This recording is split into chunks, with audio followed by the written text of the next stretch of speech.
The Universal Parliament was an ancient institution, composed of hundreds of species who had long perfected the art of diplomacy, subterfuge, and cold calculation. For centuries, the Council had maintained an uneasy peace across the galaxy. Power had always resided in the hands of a few. The mighty fleets of the Andari, the vast organized empire of the Kresh, and a handful of others who had long dominated interstellar politics. Earth, a barely noticeable speck of a planet in a forgotten sector, had been of little consequence. It had no influence, no interstellar reach, and certainly no place in galactic affairs. That is, until Resolute. The sleek, silver vessel cut through the galactic void, its hull scorched and battered, limping toward the Universal Parliament's defense grid. At first, the Council's automated systems assumed it was a rogue ship, a mere anomaly, some wayward freighter or lost cargo vessel. But as the ship drew closer, they realized it wasn't just any ship. It was human. Earth's first interstellar ship. Resolute had arrived. The Galactic Council's governing chamber, a massive, opulent hall suspended in the heart of an artificial asteroid, hummed with nervous energy. The delegates, a mix of species, some majestic and tall, others cloaked in shifting veils or iridescent exoskeletons, glanced at each other in confusion and apprehension. They had heard whispers of Earth's technological advancements, but no one had expected this. A solitary human ship, stranded and damaged, now hovered in their orbit, demanding attention. Ambassador Clara Daniels stood at the center of the council chamber, flanked by her crew and aides. She was calm, but her heart raced. She had anticipated this moment for years, but the weight of it now settled on her shoulders like a heavy cloak. Resolute was a symbol of everything humanity had become, a species that had fought, bled, and clawed its way into the stars. But she knew this moment wouldn't be easy. It would require more than a grand speech. It would take everything. She had to convince the galaxy that Earth was not to be dismissed. An Andari delegate, an elegant creature with skin that shimmered like molten silver, stood first. "This is highly irregular," the Andari spoke, his voice a smooth, melodic hum. "Humanity has no place here. Your planet is far too primitive. You are nothing more than a curious blip in the cosmic order." Clara's lips twitched into a smile. "You're right. Earth was primitive, but no longer." She raised her voice, projecting authority and conviction. "I am Ambassador Clara Daniels of the Earth Federation. I represent the people of Earth, and we have come to this council not as supplicants, but as equals. You will acknowledge us, or the Resolute will be just the first of many human ships arriving to make your presence known." A murmur rippled through the chamber, a mix of confusion, laughter, and unease. No one expected such boldness from a species so young, so untested. But Clara's words were not mere threats. They carried the weight of truth, the truth that Earth had something no one else had: resolve. Humanity's capacity to adapt, to endure, and to rise against impossible odds had earned them a reputation throughout the galaxy, even if many were too blind to see it. The silence stretched as delegates exchanged wary glances. Then the voice of the Kresh, rough and guttural, dripping with disdain, spoke out. "This is a mistake," the Kresh general growled. "You do not belong here, human. We will not let you." Clara's sharp gaze silenced him. "We're not here for permission. We're here to change the rules." The air in the chamber thickened with tension. The first move had been made. The Earthlings had arrived, and the galaxy would never be the same again. The council chamber fell into an uneasy silence after Clara's declaration. The Kresh general's eyes narrowed, and several other delegates from the more powerful factions of the council exchanged glances. They had underestimated humanity, and it was clear that Earth's appearance was more than just a curiosity. It was a challenge to everything they had built. Clara Daniels stood tall at the center of the chamber, her heart steady, but her mind racing. She had expected resistance, but the hostility of the Kresh and the cold, dismissive stares of the other council members only confirmed her worst fears. They saw Earth's arrival as a threat, a challenge to their long-held control over the galaxy. It would take more than a diplomatic speech to change their minds. Ambassador Daniels, the Andari delegate, spoke again, his tone measured, his voice carrying a subtle edge of amusement. While your resolute arrival is impressive, you must understand that this council is not a place for Earth to simply claim a seat. You are newcomers, a young species. Your technology is, while advanced, still crude in comparison to that of many of us here. What exactly do you hope to achieve? What role do you see for Earth in the greater galactic order? Clara's lips parted, a faint smile playing at the corners of her mouth. This was the question she had been preparing for. Her eyes swept the council chamber, making sure to meet the gaze of every delegate, as though forcing them to see the unshakable conviction in her eyes. "We are here to shape the future," Clara began, her voice calm but filled with an undeniable strength. "We do not seek to simply join your order. We will no longer be the galaxy's ignored footnote. Humanity has risen. Despite your doubts, despite your complacency, Earth's power is not something to be overlooked." Her words hung in the air, heavy with the weight of their implications. For a moment, the chamber was still, the delegates unsure of how to respond. This wasn't the typical diplomatic negotiation they were used to. There was a fire in Clara's voice that no one had anticipated. The Kresh general, his patience clearly wearing thin, snarled from his seat. "You speak as if you could truly contend with us, human. You are nothing. A fleeting blink in the universe's eyes. Your power is insignificant." Clara turned her attention to him, unfazed by his hostility. "That's where you're wrong," she said coldly. "Earth's power lies not in sheer numbers, but in our resilience, our creativity, and our willingness to fight when we have no other choice. We may be new, but we are not weak." As if on cue, a transmission signal flashed across the council chamber's vast screens. Images of human battleships, sleek and glimmering with advanced weapons, obliterating a rogue Kresh skirmisher fleet in the far reaches of Earth's newly established borders. The footage showed explosions tearing through enemy ships, while the human vessels, though fewer in number, maneuvered with precision and deadly intent. The entire room gasped. "You see," Clara continued, her eyes now locked onto the Kresh general, "humanity does not need to be the biggest force in the galaxy to be the most dangerous. You underestimate us at your peril." The Kresh general's sneer faltered, and the murmur that rippled through the council seemed to indicate a shift in the mood. The Andari delegate's silvery skin shimmered as he leaned forward slightly, intrigued. "You claim to have power, Earth," the Andari said, his tone softer now, more curious. "But what of the cost? What is it that you truly seek from the Universal Parliament? Are you prepared to face the consequences of your actions?" Clara's gaze never wavered. She had expected this question, and she was ready. "What we seek is a place at the table, not to beg for scraps, but to be heard. The galaxy is fractured, controlled by the powerful, the corrupt, and those too complacent to change. Earth will be the catalyst for a new order, where all species have a voice, but we are prepared to fight for that place, should you decide to stand in our way." Her words echoed through the chamber, and for the first time, there was a hint of fear in the eyes of the delegates. The Kresh general, though still scowling, seemed less certain, and the other council members were visibly unsettled. They had come to dismiss humanity, to mock them as just another primitive species. But Clara Daniels had shown them a different side of Earth, a species that would no longer be ignored. The silence that followed was suffocating. Then, slowly, the Andari delegate spoke once more, his voice almost grudging in its respect. "We shall see, Ambassador Daniels. We shall see how the Earthlings advance." And with that, the first encounter between Earth and the Universal Parliament was over.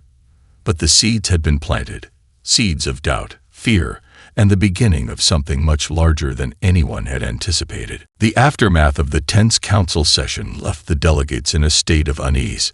Some remained silent, contemplating Clara's bold words and the shocking display of Earth's might.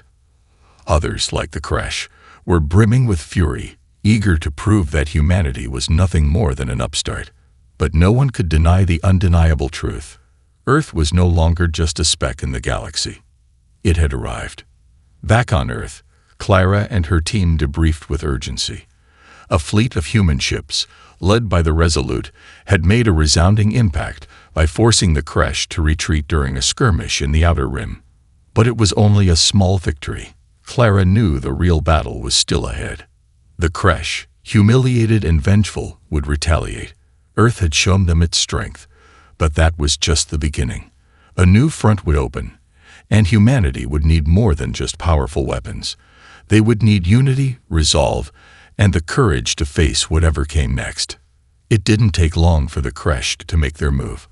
A massive armada, cloaked in the black void of space, appeared near the neutral world of Tryon, one of the few planets not yet aligned with any galactic faction. The Kresh had been preparing, building up their forces in secret, and now they intended to destroy any hope humanity had of establishing a foothold in the galaxy. Humanity's response was swift.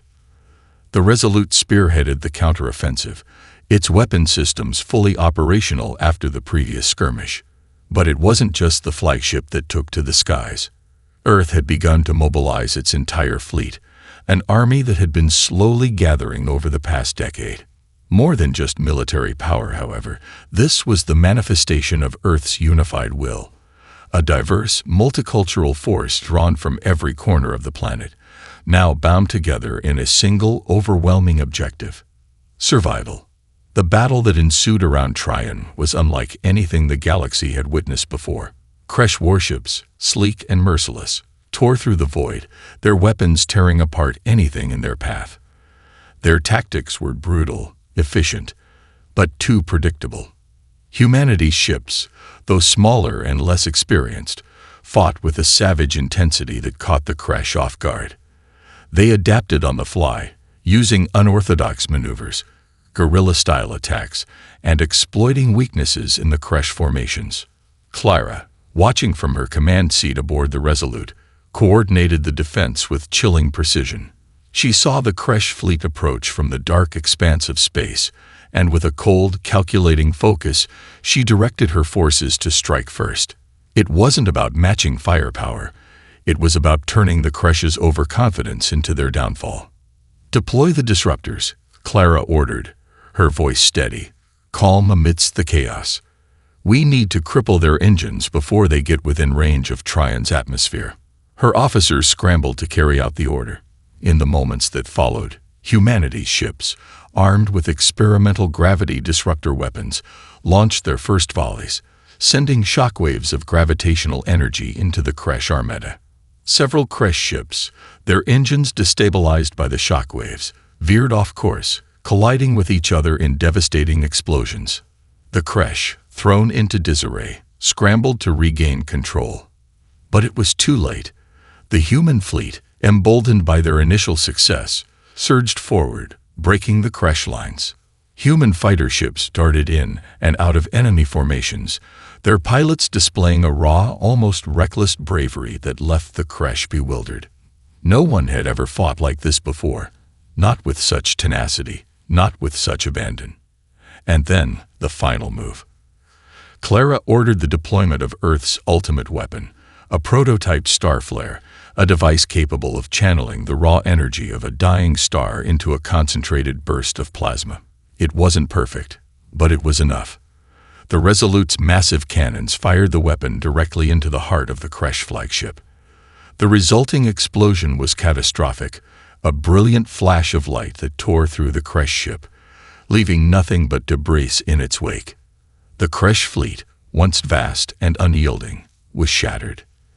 The silence that followed was deafening. Earth had won, but the victory had come at a cost. The Resolute had taken heavy damage, and several human ships were lost in the fray. But as the Kresh began to retreat, their forces scattered and broken, one thing was clear. Humanity was no longer just a curiosity. It was a power to be reckoned with. The Council would not be able to ignore Earth for much longer. and neither would the creche. Clara stared out at the stars, her mind racing.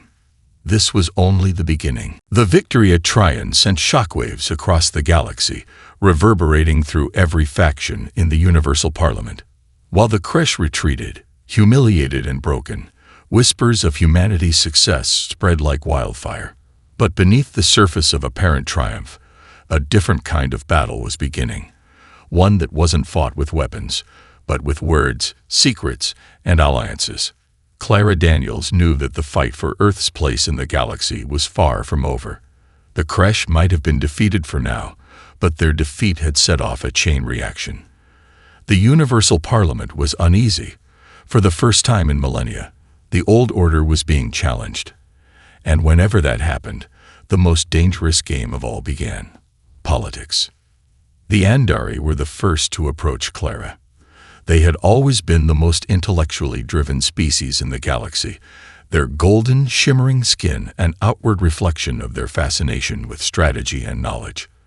While their power had once been a quiet undercurrent in galactic affairs, they were now seeing an opportunity to reshape the balance of power.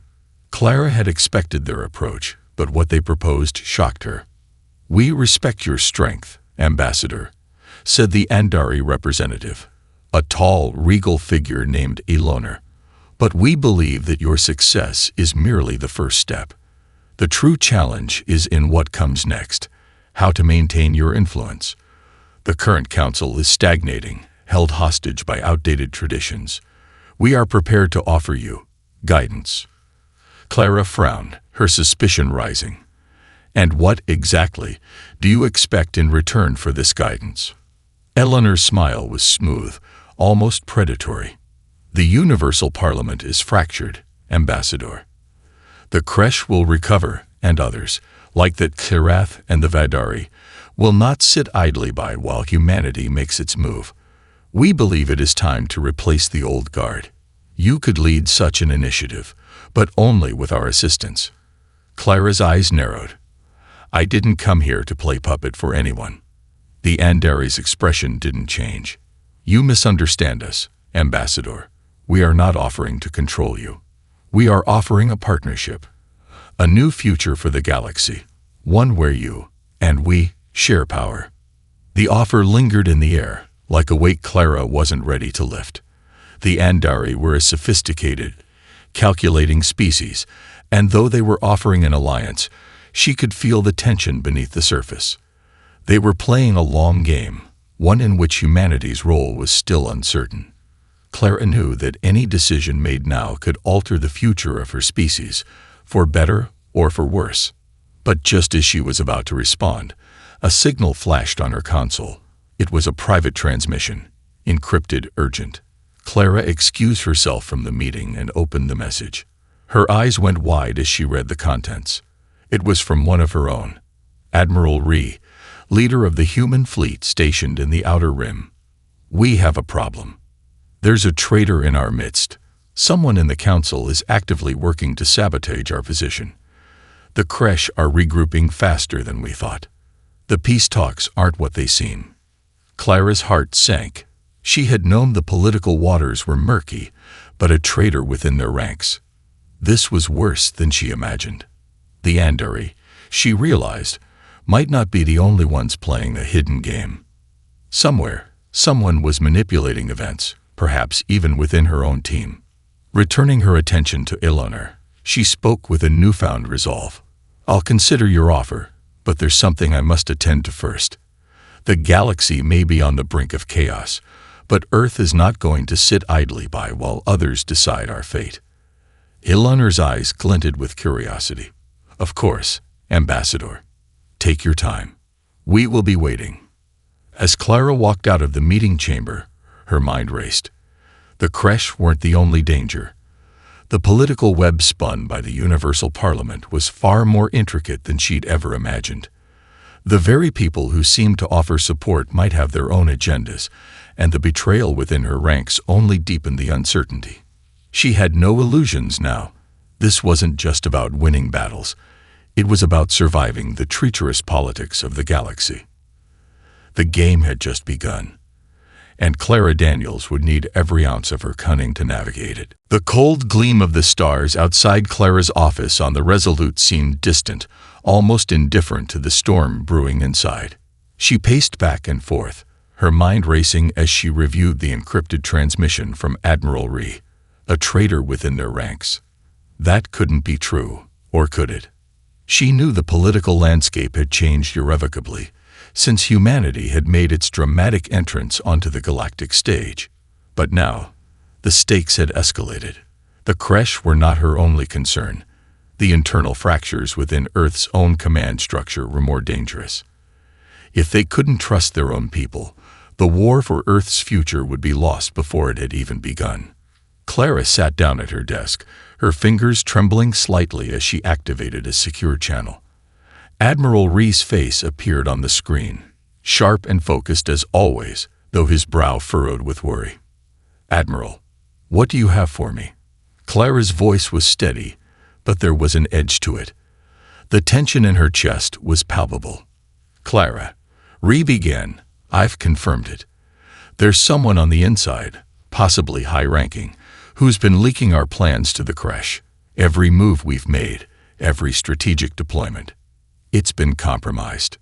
Clara's breath caught. "Who? Do we know who it is?"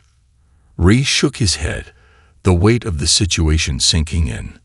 "We don't have enough evidence yet, but I've narrowed it down to a few key officers in command positions. I'll need more time to dig deeper, but I don't think we can afford that luxury.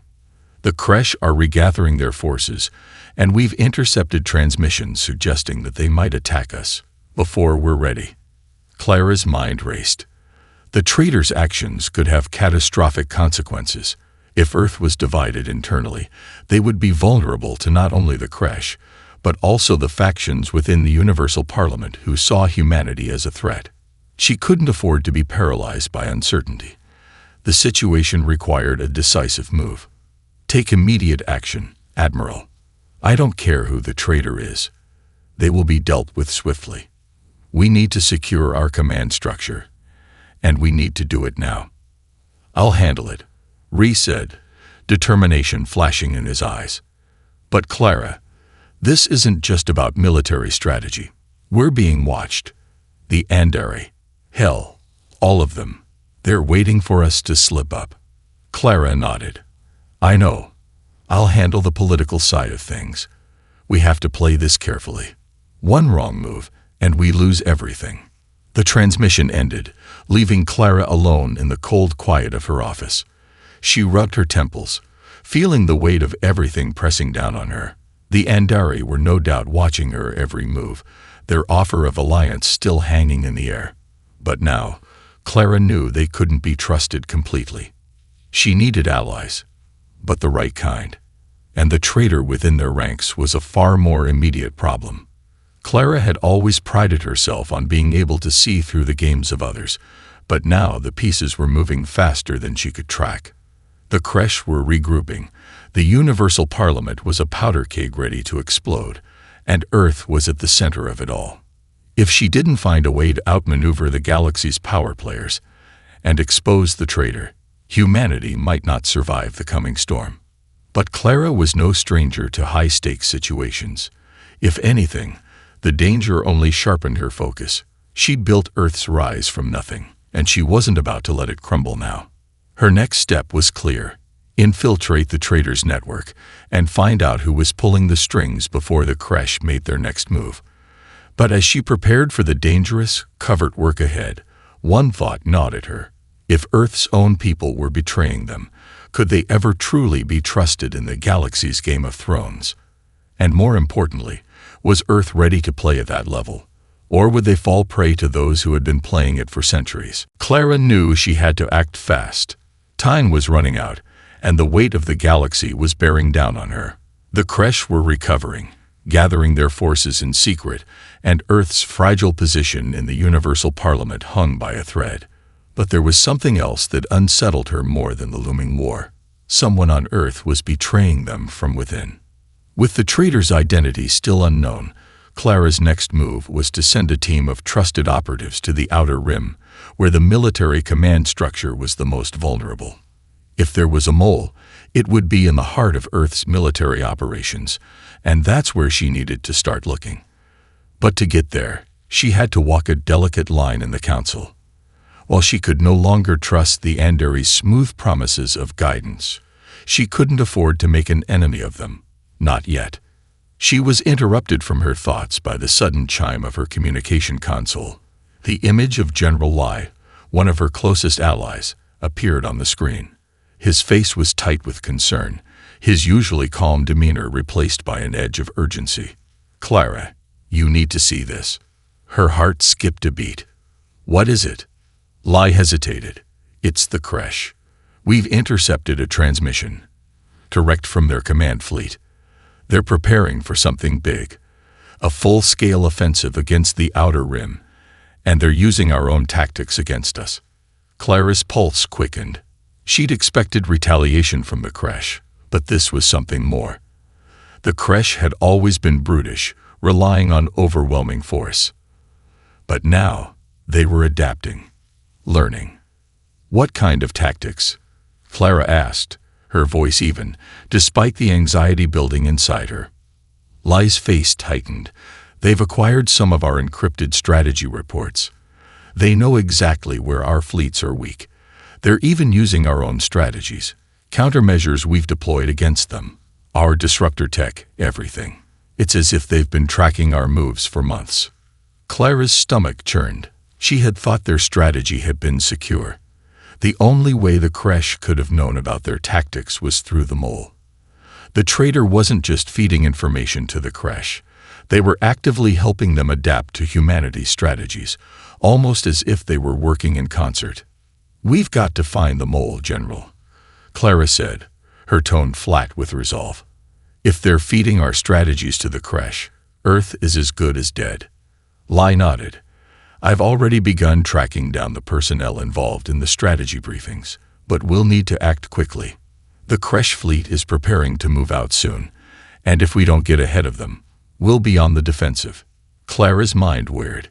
The traitor was playing a dangerous game, but they were not the only ones doing so. The Andari were still waiting in the wings, their offer of partnership lingering like a blade over her head.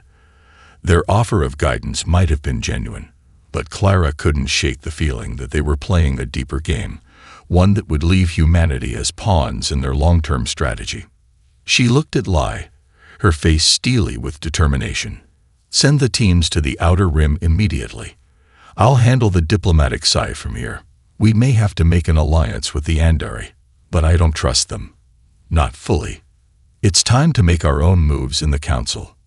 Lai didn't hesitate. "Understood, Ambassador. I'll report back when we have more." The transmission ended, and Clara sat back in her chair, her mind racing. The Kresh were coming. The traitor was still out there, and the politics of the Universal Parliament were as treacherous as ever. But Clara had always been a fighter. The moment humanity had made its stand in the council chamber, the game had changed. The Kresh had underestimated Earth, but they wouldn't do so again. The Andari might offer an alliance, but Clara wasn't sure they could be trusted. No one could be trusted fully, not in this galaxy of shifting allegiances and hidden agendas. If Earth was going to survive, it would have to play the game better than anyone else, and Clara Daniels was determined to be the one holding the reins. The shadow of the mole loomed large, but Clara had learned one thing since Earth's rise. Even the darkest shadows couldn't hide the light of humanity's resolve. She would find the traitor. And when she did, Earth would strike first. The pressure of the galaxy's unfolding chaos weighed heavily on Clara Daniels, but she couldn't afford the luxury of doubt. The Kresh were regrouping, and Earth's defenses had been compromised. The mole had to be found, immediately, before the damage became irreversible. Clara had always prided herself on her ability to see through deception, but this time, the web of lies was far more complex than she could have anticipated. The Resolute had been repositioned to a secluded sector of space, far from prying eyes, while Clara orchestrated the search for the traitor. Admiral Ree's fleet had launched covert operations in the Outer Rim, scanning every ship and station for signs of sabotage. But the mole, whoever they were, had been careful, too careful. Clara stood on the observation deck of the Resolute, gazing out at the endless expanse of space. The stars seemed almost mocking in their stillness. She had no answers, no certainty, but she couldn't afford to lose focus now. She had Earth's future in her hands, and she knew what was at stake. Her thoughts were interrupted by the sudden chime of her communication terminal. It was Ree. "Ambassador," he said, his voice tense. "We have a lead." Clara's pulse quickened. "Go ahead." "There's an officer in the Outer Rim Station, Commander Renaissance. She's been under suspicion for a while, but we've just confirmed something disturbing." Ree paused, clearly hesitant to continue. "She's been funneling classified intel straight to the creche." Clara's mind raced. Renaissance. She was one of the most trusted officers in the fleet, known for her loyalty and sharp mind.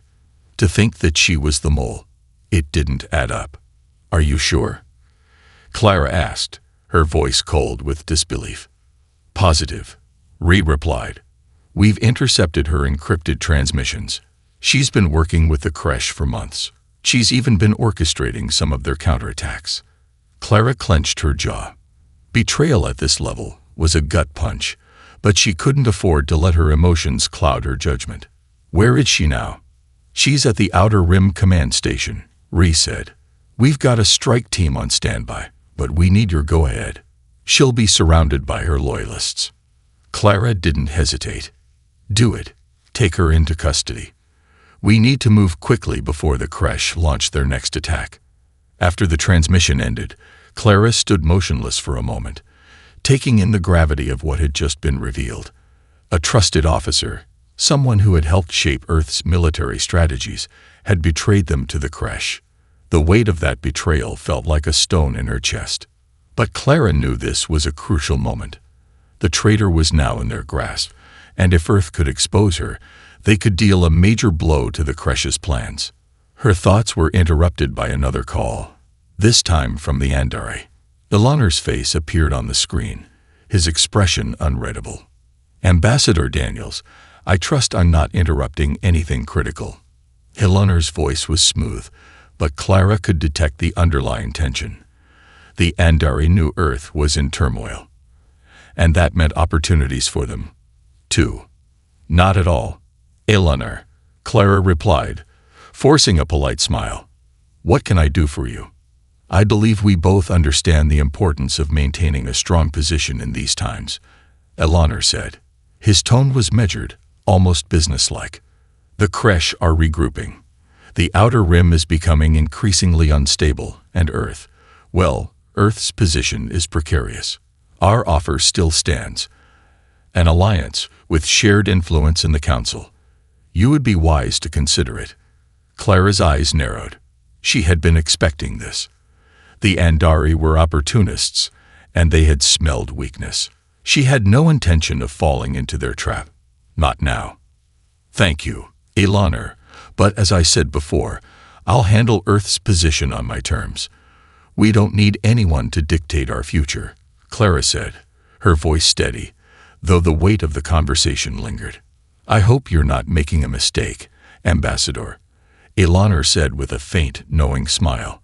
"The galaxy is a game of power, and without allies, you won't last long." The transmission ended, but Clara didn't let it linger in her mind. She had more pressing matters to focus on. Renaissance was a traitor, but how deep did her influence go? And what would the creche do once they realized their spy had been uncovered?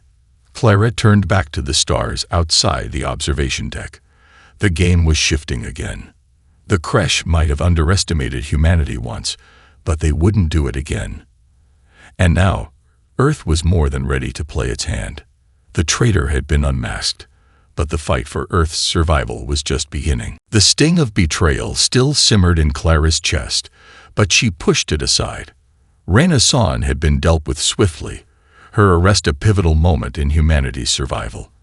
But as Clara sat in her command chair aboard the Resolute, a deep, gnawing feeling of uncertainty crept in. The traitor had been unmasked, but what did that mean for Earth? The creche would retaliate, and every move now mattered. The tension was palpable as Admiral Ree's voice crackled over the comm, his tone grave. "Ambassador, we've got another problem. The Kresh are moving faster than we expected. They're already heading toward the outer rim, without their flagship." Clara's mind raced. What does that mean? Are they retreating? No. They're staging a diversion. It's a feint. They've divided their forces. A small fleet is moving toward Trion. We think they're planning to destroy the planet, send a message that humanity isn't welcome here. But the real attack is coming from the other side of the system. Clara's breath caught in her throat. If the Kresh destroyed Trion, it would be a brutal blow to humanity's credibility in the galaxy. The neutral world had been a symbol of peace, of Earth's commitment to a diplomatic solution. If it was wiped out, Earth's position would be untenable. "Prepare the fleet, Admiral," she ordered, her voice resolute. "We'll stop them at Trion. I won't let the Kresh dictate our fate." The battle to protect Trion unfolded faster than Clara could process. The Resolute led the charge, her fleet arrayed in a defensive formation around the planet. They had only one shot at this. The Kresh were no longer the disorganized force they had been. They had learned from their mistakes. But Earth had learned too, and the Resolute's sensors tracked every move, every nuance of the enemy's approach. But the situation was worse than Clara had anticipated. As the Kresh ships neared, they opened fire with overwhelming force, battering the defenses and sending shockwaves through Trion's fragile atmosphere. Clara's heart pounded as the first explosions lit up the sky. Trion's cities were burning, their once pristine surfaces now scared by the Kresh's unrelenting assault. "Defensive grid 2, engage," Clara barked. "Full power to shields. Don't let them break through." Her crew worked furiously to keep the Kresh at bay. But Clara knew it was a race against time. They had to buy Trion's remaining population enough time to evacuate, to save whatever could be salvaged. The Kresh would crush the planet if they weren't stopped. But then something unexpected happened. A new fleet appeared on the edge of the system. Smaller, faster ships, all emblazoned with the insignia of the Xerath. A species previously neutral in the conflict. Clara's eyes widened in disbelief. What were they doing here? "They're here to help," Ree said over the comm. "They've switched sides. We've been in contact with them for the past few days. They've been watching us, deciding where to place their bets. They've chosen Earth." Clara let out a breath she didn't realize she'd been holding. The Xerath were known for their meticulous calculation and unyielding pragmatism. If they were joining the fight, it was because they saw an advantage in doing so. The Kresh fleet, now caught between two forces, faltered. The battle raged on, but Earth, now with the Xerath at their side, began to gain ground. The Kresh, stunned by the sudden shift, struggled to regain their footing. Clara's eyes locked onto the tactical display as her fleet pushed the Kresh back. The Kresh flagship had been disabled, its firepower reduced to almost nothing. Clara could hear the cheers over the comm, but she didn't allow herself to celebrate just yet. Then, the impossible happened. Eleanor's voice cut through the chaos. "Ambassador, this is Eleanor of the Andari. We are prepared to lend our forces to your cause. The Kresh threat must end today." Clara's heart skipped. The Andari had been waiting for Earth to stumble. They had been watching the fragile balance of power, waiting to see if humanity could stand its ground. But now, with the Kresh's fleet in disarray, they saw an opportunity to shift the balance in their favor. "Why now?" Clara asked, disbelief in her voice. "Because, Ambassador, it is not in anyone's interest to see the Kresh rise again. We've seen enough." It was a gamble, an alliance of convenience. But it was enough. With the combined might of Earth, the Xerath, and the Andari, the Kresh were finally overwhelmed. Their remaining ships, scattered and leaderless, surrendered, their once imposing fleet reduced to a shadow of its former strength. As the last of the Kresh ships retreated into the dark void of space, Clara let out a slow breath. The battle was won. Trion was saved.